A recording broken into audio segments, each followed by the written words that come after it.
विधानसभा में मौका मिला है आने का और इस उम्मीद के साथ कि सभी लोग मेरी बात एक मिनट सुनने का नहीं, सब लोग सुनाएंगे। माननीय अध्यक्ष जी, नए सदस्यों बजट के को ऊपर सुना जाए ठीक नेता विरोधी दल ने जो कहा है उसको अपने साथ जोड़ते हुए मैं ये कहना चाहूंगा कि जैसा बजट आने से पहले पूरे प्रदेश के अंदर जो एक माहौल बनाया गया था कि ये सरकार जो बजट ला रही है वो एक ऐसा तारीखी बजट होगा कि जिसके आने के बाद पूरे उत्तर प्रदेश की तस्वीर बदल जाएगी। माननीय अध्यक्ष जी, जिस दिन से सदन में हम लोग आए हैं तमाम बातें सुन रहे हैं, हमारे मंत्रीगण भी अपनी बातें रख रहे हैं, हमारे और भी सम्मानित सदस्य भी अपनी बातें रख रहे हैं। जहां तक सवाल है माननीय अध्यक्ष जी कि जिस तरीके से उत्तर प्रदेश की जनता ने आपसे एक उम्मीद, एक यकीन था कि जब आप सत्ता में आएंगे तो एक ऐसा बजट लेकर आएंगे कि उन भूखे गरीब किसान नौजवान की तकदीर और किस्मत का फैसला होगा। लेकिन बड़ा अफसोस के साथ मुझे कहना पड़ता है माननीय अध्यक्ष जी कि जब बजट सामने आया तो सबसे पहले वो किसान जो उम्मीद लगाकर बैठा था कि भारतीय जनता पार्टी का बजट आने के बाद मैं अपनी बेटी की शादी करूंगा, मैं अपना घर बनाऊंगा, मेरा सारा कर्ज माफ कर दिया जाएगा।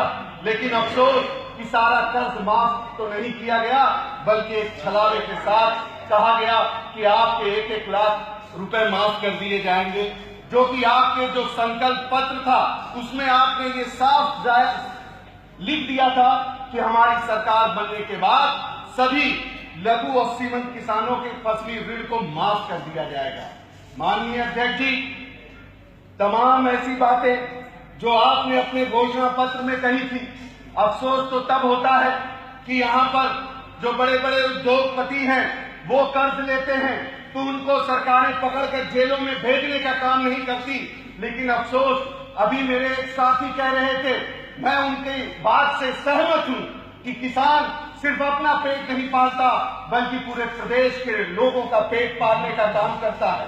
उन व्यापारियों को जो कर्ज लेकर आज घूम रहे हैं उनसे कर्ज वसूली नहीं होती, लेकिन अफसोस उन किसानों को सिर्फ जेलों की सलाखों के पीछे डालने का काम होता है। जब ये आ रहा था मैं इस शेर के साथ अपनी बात को आगे बढ़ाऊंगा कि तेरी एक निगाह की बात थी, मेरी जिंदगी का सवाल था। अगर आप ध्यान देते तो शायद उनका भी मुस्तकबिल बदल जाता। जहां तक सवाल है, मैं ज्यादा कुछ न कहते हुए आज जो प्रदेश का माहौल है, आप खड़े होते हैं, तमाम हमारे सदस्य कहते हैं कि पिछली सरकार में ये हुआ। अगर पिछली सरकार में हम कहते हैं जनता ने आपको आपके काम के लिए चुना है, बल्कि हमारी सरकार की बुराइयों के लिए नहीं चुना है। आज माहौल ये है कि हमारे घर की बहन बेटियां सफर करने से डरने लगी हैं। आज अभी कुछ दिन पहले फर्रुखाबाद के अंदर क्या होता है आप देख लीजिए। आज कहीं ना कहीं सदस्य बैठकर तमाम ऐसी बातें करते हैं सदन के अंदर, सदन के बाहर। बड़ा अफसोस होता है। अगर आप धर्म की बात करते हो माननीय अध्यक्ष जी, तमाम आपके लेख दैनिक जागरण, अमर उजाला, हिंदुस्तान में छपते रहे। हमें भी कभी कभी हमने भी उसको पढ़ने का मौका मिला है। माननीय अध्यक्ष जी, मैं सदन के सामने ये बात रखना चाहता हूं कि किस धर्म की किताब में इंसानियत का कत्ल करने को सही कहा गया है। अगर कोई गलत कह रहा है तो क्या हम उसी के रास्ते पे चले जाएंगे? आज अफसोस हो रहा है, अभी हमारी एक बहन सदस्य ने कहा था कि राम राज की स्थापना हो गई है। क्या राम राज की यही स्थापना है कि 22 करोड़ की आबादी में सबसे बड़े अल्पसंख्यक समुदाय की औरतें, बहनें और बेटे आज सफर करने से डरने लगे हैं? क्या यही राम राज है? राम की यही कल्पना थी? राम की कल्पना तो ये थी कि इंसानियत के लिए राम ने लड़ाई लड़ने का काम किया, भगवान राम ने। अगर आप भगवान राम के मानने वाले हो तो प्रदेश के अंदर ऐसा माहौल लाओ कि यहाँ का एक एक इंसान खुशहाली से घूमने का काम करे, उसको ये महसूस हो कि वाकई एक सन्यासी, एक योगी की सरकार आ गई है।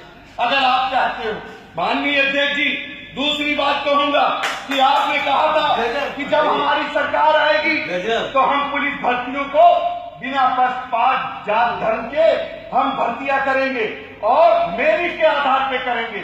लेकिन अभी जो सूचना आई है कि आप परीक्षा ला रहे हैं मेरिट को हटाकर। दूसरा, आपने कहा था कि कानून व्यवस्था को अच्छा करने के लिए, महिलाओं को सुरक्षा प्रदान करने के लिए हर जिले में हम 3 महिला थाने बनाने का काम करेंगे।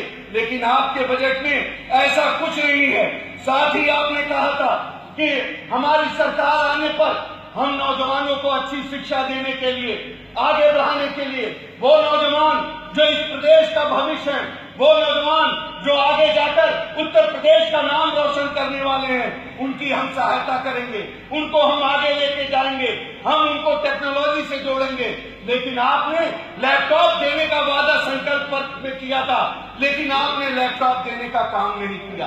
आपने अपने शिक्षा बजट को काटने का काम किया। बल्कि आपको अगर मौका मिला है, हमने अगर कुछ किया है, उसमें कमी है, तो उसको और अच्छा करके इस प्रदेश की जनता का भला करने का काम करें। माननीय अध्यक्ष जी, हम जब गांव देहात में जाते हैं तो माननीय अखिलेश यादव जी की सरकार में लोहिया आवास योजना का प्रावधान था, जिसमें 3,20,000 रुपए दिए जाते थे आवास बनाने के लिए। बहुत से ऐसे लोग हैं जिनको पहली किस्त मिल गई, दूसरी किस्त ना मिलने की वजह से आज वो छप्पड़ लगाकर बारिश के मौसम में अपने घर वालों को महफूज करने की कोशिश कर रहे हैं। हमने तो ये सोचा था कि आपके बजट में अगर उसको खत्म किया जाएगा तो किसी न किसी के नाम पर आप 6,40,000 की योजना लाकर एक अच्छा मकान देने की बात करेंगे। लेकिन आपने उसको भी काट कर 1,20,000 कर दिया। माननीय अध्यक्ष जी, हम तो ये जानना चाहेंगे, आपने कहा कि हम सबका विकास, सबका साथ, सबका विकास लेके चल रहे हैं, लेकिन आपके इस बजट में हमारे अल्पसंख्यक समुदाय की लोगों के लिए कोई भी ऐसी योजना नहीं है कि जिससे आपका जो संकल्प है कि उनको भी दूसरे लोगों के साथ शाना बशाना चलने का मौका दिया जाए। लेकिन उस बजट में ऐसा कोई भी प्रावधान नहीं है कि उनकी तरक्की का रास्ता खुल सके। माननीय अध्यक्ष जी, ज्यादा ना कुछ कहते हुए सिर्फ एक अपील करूंगा आपसे, और सदन में अभी कुछ दिन पहले हमारे एक माननीय सदस्य ने कहा था कि हम हज यात्रा को नहीं जाने देंगे, हम हज यात्रा की सब्सिडी, मैं आपसे ये अपील करूंगा और सदन से भी अपील करूंगा कि सदन से एक पास होना चाहिए भारत सरकार के लिए कि जो मुसलमानों को सब्सिडी दी जाती है उस सब्सिडी को बंद कर देंगे, हज की सब्सिडी को बंद कर दिया जाए। अगर आप वाकई मुसलमानों की सब्सिडी देना चाहते हैं तो उनको तालीम के क्षेत्र में सब्सिडी दीजिए। अगर आप कुछ करना चाहते हैं तो उनको रोजगार में सब्सिडी दीजिए। आप बंद कर दीजिए हज की सब्सिडी। हम आपसे अपील करते हैं और साथ ही ये अपील करते हैं कि आपको मौका मिला है इस सदन में आने का, आपको अगर जनता ने चुन के यहाँ भेजा है, मेरे भाई, हिंदुस्तान एक गुलदस्ता है, एक ऐसा गुलदस्ता है कि यहाँ हर तरह के फूल उगते हैं और आज हिंदुस्तान की पहचान पूरी दुनिया में इसी नाम पर है। इस हसीन गुलदस्ते को मिटने ना दो। और इस बात से अपनी बात को खत्म करूंगा कि हवेली, जौहर कानपुरी का एक शेर है कि हवेली झोपड़ी सबका मुकद्दर फूट जाएगा। अगर ये साथ हिंदू और मुसलमानों का छूट जाएगा, दुआ करो कि इनमें रहे मोहब्बत बाकी। अगर ये मोहब्बत टूट गई तो भारत टूट जाएगा।